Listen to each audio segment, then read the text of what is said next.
When she was leaving, her eldest daughter, Margaret, ran after the cart, and she was only 4 years of age, and she was crying.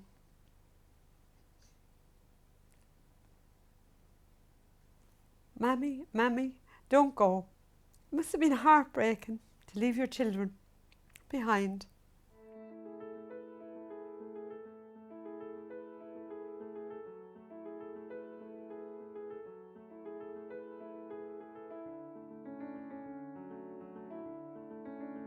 My grandmother Anastasia got married to a man by the name of John Maloney from Portlaw in Waterford. They had one little girl by the name of Margaret, and my grandmother got pregnant again with my mother, Bridget. Her husband, my grandfather John Maloney, died in the early 1918s, 1919. She was pregnant with my mother, Bridget. She was 6 months pregnant, so her sisters brought her back to Graignamanagh to live with them. Her brothers that had went to America thought, well, we can't leave the poor woman there. There wasn't much prospects for a widow woman with a child, and she was expecting her second child. And so they sent her passage for to come over. She would have left Graignamanagh in probably a Ginneton car, or belonged to Mary Corcoran, that she used to go get the herrings in and all that. That's her sister. She brought her to the station in Borris.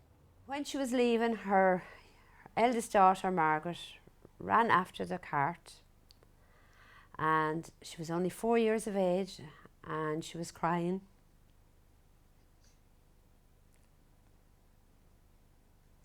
"Mammy, Mammy, don't go. It must have been heartbreaking to leave your children behind." My mother, Bridget, was too young to remember any of this, but Maggie never forgot, and she got very bitter that she was left behind. She got the train then down to possibly Cove, and that's where she joined the ship. She did go to America, and she arrived in Ellis Island, and they all had to be looked at to make sure they were healthy before they were allowed to enter America. So her brothers Tommy and Martin met her and brought her on to Boston, and she got a job, and she started earning money, and she started sending money back to her sisters in Ireland to look after her children. So after 3 years, she met and married a man by the name of Madden. They had, I think it was maybe 9 children or more, but funnily enough, she had told her husband about the 2 children she had left behind, but she never told any of her other children. They raised money and they sent for her children in Ireland. They wanted to put labels on them and be met by a nurse on the boat, on the big ship. And the ship took 6 weeks to get to America, but my great aunts would not let the children go because they didn't want them going on a big ship. They were scared. They didn't want them going like cattle on a ship. That's what they said years ago. They didn't know anything about, they have never been outside Graignamanagh. So they didn't really understand that the children had to be on a boat for 6 weeks before they got to see their mother again. So they stopped it. She did remember her kids. I remember the packages arriving. I remember the parcels arriving. I remember the clothes that fitted me arriving.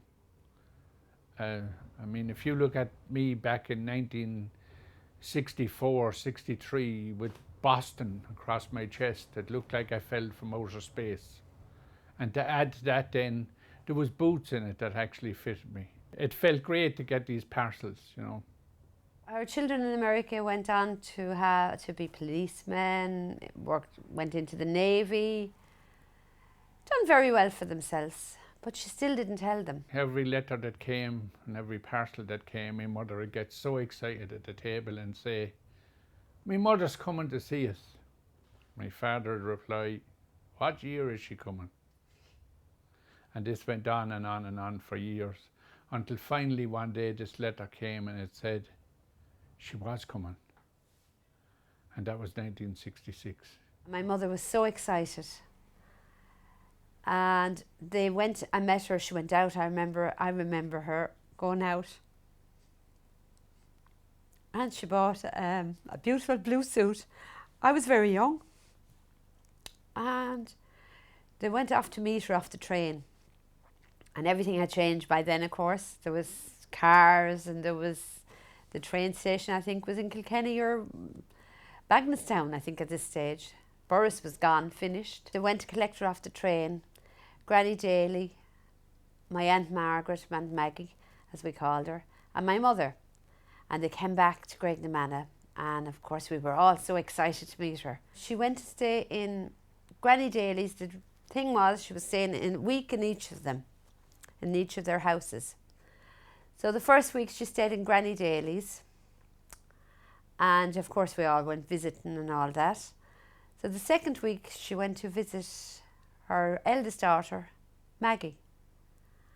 And of course we were all visiting there as well. And then on the third week she was supposed to come up to my mother's house, Bridget, for the final week. And I can't remember exactly what happened, as I was so young myself. But something happened, and I remember my mother getting very upset that she wasn't coming to our house. Of course, tragedy was to strike, and my dad died while all this was going on. So, not only about the disappointment of her not actually calling when she was supposed to call, but the actual fact and the grief that we all suffered when my dad died. My memory just fades away after that, and she just seemed to fade away with it, as did all those memories. And after that, I can't really tell you. I think she did write later on to my mother, but there was always something in my mind that maybe my dad died because of all the stress that she didn't actually call and do what she was supposed to do. So I got very, very angry with a lot of people then, even at a young age. My anger to this day remains with some of them. My grandmother told everybody that as far as her children in America knew, she was my mother and Auntie Maggie's aunt, not her mother. So my Aunt Maggie got very upset over this, and so did my mother. But she accepted it. We all went to the airport to say bye to her, and she said she would come and visit again. But my mother was very upset at the time after my father dying. Years later, when my mother died, I gathered up all the correspondence from America, and I found a letter that was sent in 1967, the year after my father dying. And as far as I know, that was the last contact she had with my mother. When my mother died, one of my cousins contacted somebody in America. I believe him to be one of my mother's half-brother, who was a policeman in Boston, and passed the word on. And he's allegedly to have went back to his mother and informed her. And the message that came back said they weren't taking any more phone calls. He hadn't a clue, this policeman, who was ringing him. It was the first time he actually found out that he had a half-sister, or in fact had two half-sisters in Ireland, and nobody ever informed him of it. In 1984, my Aunt Margaret died, my Aunt Maggie died, and her son, Paddy, won the lotto not too long after that, actually. And he decided to go to America. They had arranged where to go, and they told all the step-aunts and uncles about their sisters, in Ireland, their two sisters. Her brother's grandkids then made contact with us here in Ireland, and we only met them recently, and they had lots of stories to tell. In fact, the last one of my mother's half-brothers, the last one of the whole family, the whole 9, only died in April of 2015, which is incredible. We said we'd keep in touch with them. They really enjoyed their stay here in Ireland, And I think we'll always keep in touch, but it was lovely to hear the stories they told.